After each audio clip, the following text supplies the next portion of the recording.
नमस्कार, दिन भर की बड़ी खबरों में आपका स्वागत है। मैं हूं आंचल। आज इस बुलेटिन में बात होगी बीजेपी के झूठ की खुली पोल की, पीएम मोदी के राष्ट्र के नाम संबोधन की, देखेंगे कैसे अखिलेश के बयानों से चौतरफा घिरी बीजेपी, कर्नाटक सरकार के फैसले से बढ़ती चुनाव आयोग की मुश्किलों को, जानेंगे धनखड़ को लेकर हुआ क्या खुलासा, और बुलेटिन के आखिर में देखेंगे देश की राजनीति में आने वाले बड़े बदलाव को। लेकिन दिन भर की तमाम बड़ी खबरों से पहले एक नजर आज की सुर्खियों पर। महाराष्ट्र के डिप्टी सीएम एकनाथ शिंदे का एक्स अकाउंट हैक, पोस्ट की गई पाकिस्तान और तुर्की के झंडे की तस्वीरें, साइबर अपराध पुलिस की मदद से अकाउंट हुआ रिकवर। खराब मौसम के चलते रोड से अहमदाबाद पहुंचे पीएम मोदी, आम आदमी पार्टी ने कसा तंज, कहा टूटे हुए रोड, खराब सफर, गाड़ियों की मरम्मत का खर्च और शरीर की तकलीफ जनता सालों से भुगत रही। एसआईआर से जुड़े सभी काम 30 सितंबर तक निपटाएं, चुनाव आयोग ने राज्यों को दिए निर्देश। आयोग का मकसद मतदाता सूची से विदेशी घुसपैठियों को हटाना और पारदर्शिता बढ़ाना। अमेरिका के H-1B वीजा नियम में हुए बदलाव का एयरलाइंस कंपनियों ने उठाया फायदा, 45,000 रुपए वाला टिकट किया 2 से 3 लाख रुपए का, आपदा में तलाशा अफसर। ये तो थी सुर्खियां। अब बात आज की सबसे बड़ी खबर की। विपक्ष की यात्राओं को मिल रहे जन समर्थन से एनडीए को इस बार के बिहार चुनाव में अपनी हार पहले ही नजर आने लगी है, और इसलिए अब वो विपक्ष को लेकर भ्रम फैलाने की किस तरह नाकाम कोशिश कर रही है, उसकी तस्वीर एक बार फिर सामने आई है। राहुल की यात्रा के बाद अब तेजस्वी की बिहार अधिकार यात्रा में पीएम मोदी को गाली देने का वीडियो सोशल मीडिया पर वायरल किया जा रहा है, लेकिन अब आरजेडी ने इसका भंडाफोड़ कर दिया है। देखिए रिपोर्ट। वोटर अधिकार यात्रा के बाद अब बिहार अधिकार यात्रा को लेकर एनडीए किस तरह तिलमिलाया हुआ है, इसकी तस्वीर एक बार फिर सामने आई। राहुल गांधी की वोटर अधिकार यात्रा को मिल रहे समर्थन के बीच एनडीए ने पीएम की मां को अपशब्द देने वाला मुद्दा चलाने की कोशिश की, जिसमें उसे कामयाबी नहीं मिली। वहीं अब 20 सितंबर को पूरी हुई तेजस्वी की बिहार अधिकार यात्रा को लेकर एनडीए का इल्जाम है कि मंच से पीएम को अपशब्द कहे गए। इसका एक वीडियो भी सोशल मीडिया पर वायरल हुआ, जिसे शेयर करते हुए बीजेपी के गिरिराज सिंह, केंद्रीय राज्य मंत्री नित्यानंद राय सहित तमाम नेताओं ने आरजेडी को घेरने का काम शुरू कर दिया। लेकिन इस वीडियो की सच्चाई जल्द ही सामने आ गई। पहले वो वीडियो देखिए, ये बीजेपी के नेताओं की तरफ से शेयर किया गया था।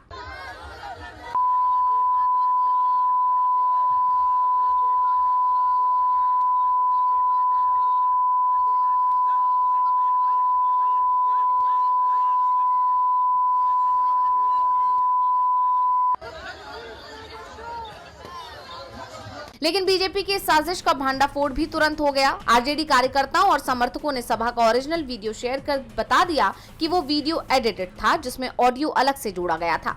इसको लेकर एक यूजर ने लिखा, तेजस्वी यादव की सभा का ओरिजिनल वीडियो ये रहा, जूम किया हुआ है, बैकग्राउंड का नॉइज भी अच्छे से सुन लो। तुम्हारा जो वीडियो है उसमें क्लियर पता चल रहा है कि मोदी को अपशब्द बोलता हुआ साउंड कहीं से उठाकर और वॉल्यूम बढ़ाकर जोड़ा गया है।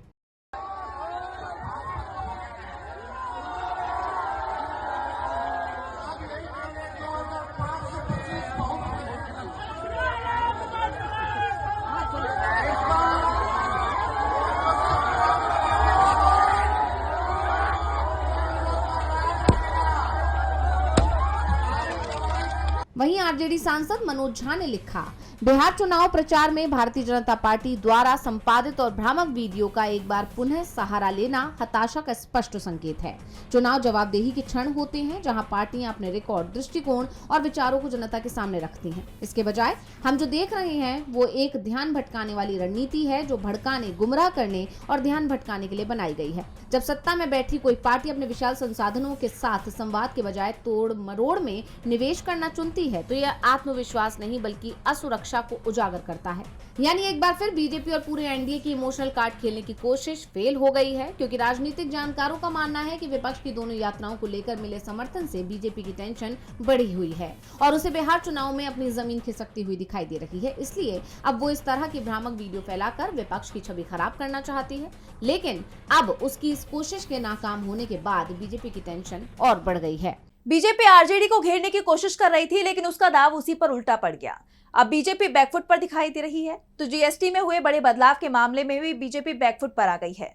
मोदी सरकार ने जीएसटी में बदलाव किए हैं, जो 22 अक्टूबर से लागू होंगे। इसे लेकर पीएम मोदी ने देश को संबोधित करते हुए जीएसटी में हुए बदलाव के फायदे बताए। तो क्या कुछ कहा पीएम मोदी ने, जानने के लिए देखिए ये रिपोर्ट। विपक्ष के दबाव में मोदी सरकार ने जीएसटी दरों में बदलाव किए, लेकिन अब पीएम मोदी इसके लिए अपनी पीठ थपथपा रहे हैं। 21 सितंबर की शाम 5 बजे पीएम मोदी देश को संबोधित करने आए और जीएसटी को लेकर मोदी सरकार के फैसले को जनता के लिए तोहफा बताया। इसके साथ ही अपने पूरे संबोधन में किसी और मुद्दे पर बात ना कर उन्होंने एक बार फिर कांग्रेस के दावे पर मोहर लगा दी। दरअसल पीएम के संबोधन से पहले कांग्रेस ने सवाल उठाया था कि क्या पीएम मोदी ट्रंप के भारत पाक युद्ध विराम के दावों और H1B वीजा की बढ़ी हुई फीस पर बात करेंगे या फिर नए GST रेट पर वही पुरानी बात दोहराएंगे। और जैसा कांग्रेस ने कहा था वैसा ही हुआ। पीएम ने कहा कि 22 सितंबर को सूर्योदय के साथ ही GST बचत उत्सव शुरू हो जाएगा। इसका फायदा सभी वर्गों को होगा। अपने 20 मिनट के संबोधन में उन्होंने एक बार फिर अपने इस फैसले के लिए क्रेडिट लेने की कोशिश की, जबकि हर कोई जानता है कि इसकी मांग विपक्ष लंबे समय से कर रहा था। फैसला सामने आते ही सोशल मीडिया पर राहुल गांधी के 2 पुराने ट्वीट्स वायरल हो गए थे, जिसमें से 8 साल पुराना तो दूसरा 9 साल पुराना ट्वीट था। लेकिन अपने संबोधन में इस फैसले का पूरा क्रेडिट लेते हुए पीएम ने कहा कि अब गरीबों की भी बारी है, इन्हें डबल बोनांजा मिल रहा है। GST कम होने से उनके लिए घर बनाना, टीवी, फ्रिज, बाइक और स्कूटर में कम खर्च करना होगा, घूमना फिरना भी सस्ता होगा। उन्होंने कहा कि अब सिर्फ 5% और 18% ही रहेगा। रोजमर्रा और खाने पीने की चीजें सस्ती हो जाएंगी, या तो टैक्स फ्री होंगी या 5% टैक्स देना होगा। जिन सामानों पर 12% टैक्स लगता था, उनमें से 99% चीजें अब 5% टैक्स के दायरे में आ गई हैं। हालांकि इसके साथ ही उन्होंने GST लागू करने को एकदम सही फैसला भी बता दिया। उन्होंने कहा कि 1 नेशन 1 टैक्स का सपना साकार हुआ। रिफॉर्म लगातार चलने वाली प्रक्रिया होती है, समय और जरूरत के साथ इसमें बदलाव होते हैं, इसलिए देश की वर्तमान जरूरतों और भविष्य को देखते हुए GST के नए रिफॉर्म लागू हो रहे हैं। यानी जैसा कि सोचा जा रहा था बिल्कुल वैसा ही हुआ और पीएम ने किसी और मुद्दे पर बात नहीं की। एक बात तो साफ है कि GST में जो बदलाव हुए हैं वो विपक्ष के दबाव में हुए हैं। राहुल गांधी ने तो सरकार को खुली चुनौती दे रखी थी कि GST के 2 स्लैब ही बचेंगे, और वो ही मोदी सरकार ने अब कर दिया है। GST में बड़ा बदलाव हुआ है तो सपा चीफ अखिलेश यादव ने भी यूपी में 400 दिन बाद बड़े बदलाव का ऐलान कर दिया है। उन्होंने बीजेपी सरकार में झूठे मुकदमे, ईवीएम में धांधली और टैरिफ पर पीएम की चुप्पी सहित तमाम मुद्दे उठाए। तो क्या कुछ कहा अखिलेश यादव ने, देखिए इस रिपोर्ट में। सपा प्रमुख अखिलेश यादव ने इटावा में प्रेस कॉन्फ्रेंस करते हुए बीजेपी सरकार पर जमकर हमला बोला। उन्होंने सरकार पर भेदभाव, अन्याय और झूठे मुकदमे लगाने का आरोप लगाया। अखिलेश ने कहा कि सरकार सच्चाई को दबाने की कोशिश कर रही है और अब उसका समय खत्म हो रहा है, क्योंकि उसके पास अब लगभग 400 दिन ही बाकी हैं। इसके साथ ही अखिलेश यादव ने ईवीएम के मुद्दे पर भी बीजेपी को निशाने पर लिया। उन्होंने साफ शब्दों में कहा कि ईवीएम को हटा देना चाहिए, क्योंकि इससे चुनावों में धांधली होती है और अब तो धांधली करने वालों की पोल भी खुलने लगी है। इसका मतलब ये है कि ईवीएम अब हट जानी चाहिए। ईवीएम अब हट जानी चाहिए। दुनिया के जो देश बात पूरी नहीं करने दे रहे। अगर बीजेपी वाले ये कह रहे हैं कि हैक करते थे, तब किस मुंह जाएंगे ईवीएम से वोट पड़वाने? ये जो वोट चोरी, वोट डकैती, चुनाव में जो धांधली करते थे, अब तो पोल खुलने लगी उनकी ना। अच्छा, उनके ही लोग पोल खोल रहे हैं, तो सच्चाई तो वो जानते ही है इस बात की। इसके साथ ही अखिलेश ने भारत अमेरिका के संबंधों पर भी चिंता जताई। उन्होंने कहा कि अमेरिका जैसे देश से हमारे संबंध और अच्छे होने चाहिए थे, लेकिन बिगड़ते जा रहे हैं। टैरिफ लगा दिया गया, लगता है भारतीय जनता पार्टी के मुंह पर टैरिफ लगा हुआ है। अखिलेश के इन बयानों से बीजेपी सरकार की टेंशन बढ़ गई है। अखिलेश के बीजेपी सरकार पर लगातार हमलों को कहीं न कहीं पंचायत चुनाव से जोड़कर भी देखा जा रहा है। राजनीतिक जानकार इसे 2027 के यूपी विधानसभा चुनाव से पहले का सेमीफाइनल मान रहे हैं। अब अखिलेश के इन हमलों का बीजेपी की तरफ से कोई जवाब आता है या नहीं, ये देखना होगा। अखिलेश के हमले से बीजेपी बुरी तरह से घिर गई है, तो राहुल गांधी ने भी चुनाव आयोग और बीजेपी की मुश्किलें बढ़ा दी हैं। 18 सितंबर को उन्होंने एक प्रेस कॉन्फ्रेंस कर एक बार फिर चुनाव आयोग की पोल खोलकर रख दी। उन्होंने वोट चोरी के नए खुलासे किए, जिसमें कर्नाटक की एक सीट भी शामिल है। और अब कर्नाटक की कांग्रेस सरकार ने एक बड़ा फैसला लिया है, जिससे चुनाव आयोग की मुश्किलें और ज्यादा बढ़ती दिखाई दे रही हैं। तो क्या है वो फैसला, जानेंगे इस रिपोर्ट में। नेता प्रतिपक्ष राहुल गांधी ने फिर प्रेस कॉन्फ्रेंस कर वोट चोरी का खुलासा किया है। इस बार उन्होंने कर्नाटक आलंद विधानसभा सीट पर वोट काटने की चालाकी का खुलासा किया है, जिसके सबूत भी उन्होंने पेश किए। वहीं अब कर्नाटक सरकार ने 2023 के विधानसभा चुनावों के दौरान कलबुर्गी जिले के आलंद निर्वाचन क्षेत्र में वोटर लिस्ट में बड़े पैमाने पर मतदाताओं के नाम हटाए जाने के आरोपों की जांच के लिए एक SIT यानी विशेष जांच दल का गठन किया। इसका नेतृत्व CID करेगी। SIT में पुलिस अधीक्षक स्तर के 2 अधिकारी भी शामिल हैं।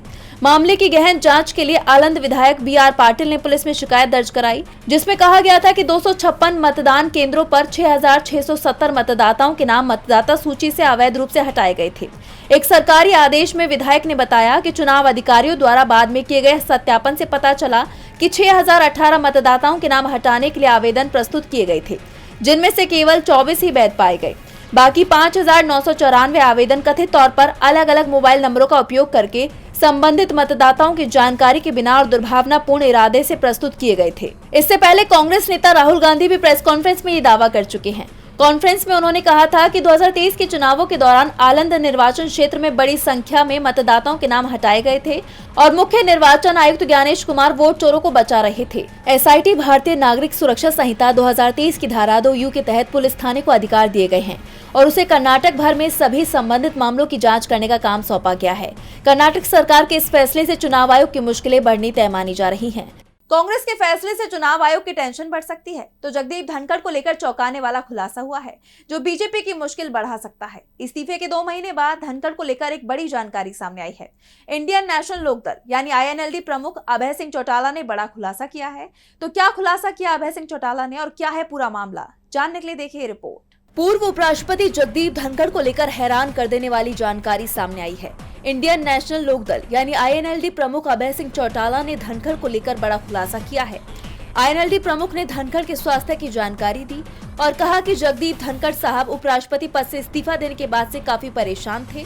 उनको अंदर ही अंदर घुटन महसूस हो रही थी।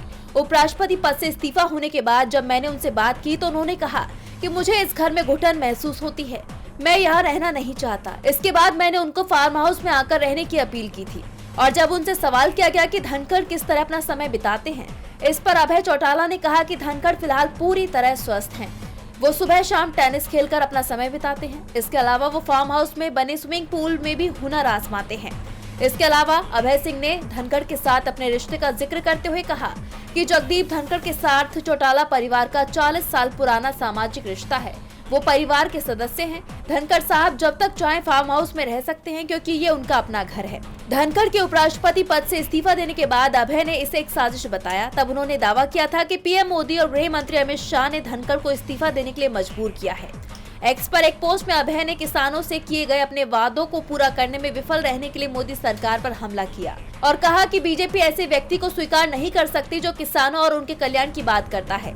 धनखड़ ने स्वेच्छा से इस्तीफा नहीं दिया है बल्कि मोदी शाह नेतृत्व ने उन्हें इस्तीफा देने के लिए मजबूर किया है। चौटाला के बयान से साफ होता है कि जगदीप धनखड़ सरकार के दबाव में है। धनखड़ के इस्तीफे को लेकर अभय चौटाला के बयान ने बीजेपी पर सवाल खड़े कर दिए हैं। तो सवाल संवैधानिक संस्थाओं पर भी बने हुए हैं। विपक्ष ये आरोप लगाता आ रहा है कि मोदी सरकार संवैधानिक संस्थाओं को कमजोर कर रही है और अब इसी मुद्दे पर CJI BR गवई का बड़ा बयान सामने आया है। CJI ने न्याय प्रणाली से जुड़े मुद्दों को उठाया है। तो क्या कुछ कहा CJI ने, देखिए इस रिपोर्ट में। विपक्ष संवैधानिक संस्थाओं पर मोदी सरकार के पक्ष में काम करने का आरोप लगाता आ रहा है और अब ये बात सच साबित होती दिखाई दे रही है। CJI BR गवई के एक बयान ने विपक्ष की बात पर मोहर लगा दी है। CJI ने न्याय प्रणाली से जुड़े मुद्दों को उठाते हुए कहा, न्यायाधिकरणों के कुछ गैर न्यायिक सदस्य सरकार के खिलाफ कोई भी आदेश पारित करने से कतराते हैं। इनमें आमतौर पर पूर्व नौकरशाह होते हैं। प्रशासनिक ट्रिब्यूनल न्यायालयों से अलग होते हैं क्योंकि वो कार्यपालिका और न्यायपालिका के बीच एक खास जगह रखते हैं और उनके कई सदस्य प्रशासनिक सेवाओं से आते हैं जबकि अन्य न्यायपालिका से आते हैं। ये विविधता एक ताकत है। इसके साथ ही CJI ने ऐसे सदस्यों से इस बारे में विचार करने की अपील की। CJI ने अपने बयान से ऐसे लोगों पर निशाना साधा है जो सरकार के हक में काम करते हैं। उनके इस बयान से साफ है कि अधिकारी सरकार के दबाव में हैं। वो सरकार के खिलाफ फैसला सुनाने से डरते हैं, जिस पर CJI ने साफ कह दिया है कि पैसे से मोहब्बत नहीं करनी चाहिए, काम से करनी चाहिए। बीते कुछ वक्त में ट्रिब्यूनल की तरफ से कुछ ऐसे फैसले आए हैं जिन पर विपक्ष की तरफ से सवाल उठाए गए हैं। इन सवालों के बीच CJI का जो बयान सामने आया है उससे साफ जाहिर होता है कि CJI ने भी विपक्ष के आरोपों को स्वीकार कर लिया है। और बुलेटिन के आखिर में बात देश की राजनीति में आने वाले बड़े बदलाव की। क्या अब लोकसभा सांसद और विधायक बनने के लिए मिनिमम एज 25 से घटकर 21 साल हो जाएगी? दरअसल संसद की एक स्थायी समिति ने कानून मंत्रालय को एक रिपोर्ट सौंपी है जिसमें संसद और विधानसभा चुनाव लड़ने की उम्र को घटाने की सिफारिश की गई है। तो किस मकसद से बनाई गई है ये रिपोर्ट और देश की राजनीति पर क्या होगा इसका असर, देखिए इस रिपोर्ट में। देश की राजनीति में युवाओं की भागीदारी को बढ़ावा देने के लिए एक बड़ा बदलाव होने जा रहा है। संसद और विधानसभा चुनाव लड़ने की न्यूनतम आयु 25 साल से घटाकर 21 साल करने पर विचार चल रहा है। इसके लिए संसद की एक स्थायी समिति ने कानून मंत्रालय को अपनी रिपोर्ट सौंप दी है। अगर ये प्रस्ताव लागू हो जाता है तो ये कई युवाओं के लिए राजनीति में जल्दी कदम रखने का रास्ता खोल देगा। समिति ने अपनी रिपोर्ट में युवाओं को मौका देने का समर्थन किया है। दरअसल मौजूदा वक्त में पंचायत और स्थानीय निकाय चुनावों में उम्मीदवार की न्यूनतम उम्र 21 साल है। ऐसे में ये तर्क दिया जा रहा है कि जब शादी करने की कानूनी उम्र 21 साल है और 18 साल की उम्र में वोट देने का अधिकार मिल जाता है, लोग देश के नागरिक के तौर पर अपनी पूरी जिम्मेदारी निभाते हैं, तो फिर उन्हें जनप्रतिनिधि बनने का मौका क्यों ना मिले। हालांकि चुनाव आयोग इस प्रस्ताव से सहमत नहीं दिख रहा है। इसके बावजूद इस बदलाव की संभावना काफी ज्यादा है, क्योंकि इस समिति की अध्यक्षता बीजेपी सांसद बृजलाल कर रहे हैं और केंद्र सरकार के पास इस कानून को पास करने के लिए पर्याप्त बहुमत है। ये कदम उन युवाओं के लिए एक मौके की तरह हो सकता है जो राजनीति में करियर बनाना चाहते हैं। अब देखना यह है कि इस प्रस्ताव के लागू होने के बाद देश की राजनीति में क्या बदलाव आता है। तो आज इस बुलेटिन में बस इतना ही। आप देखते रहिए डीबी लाइव। नमस्कार।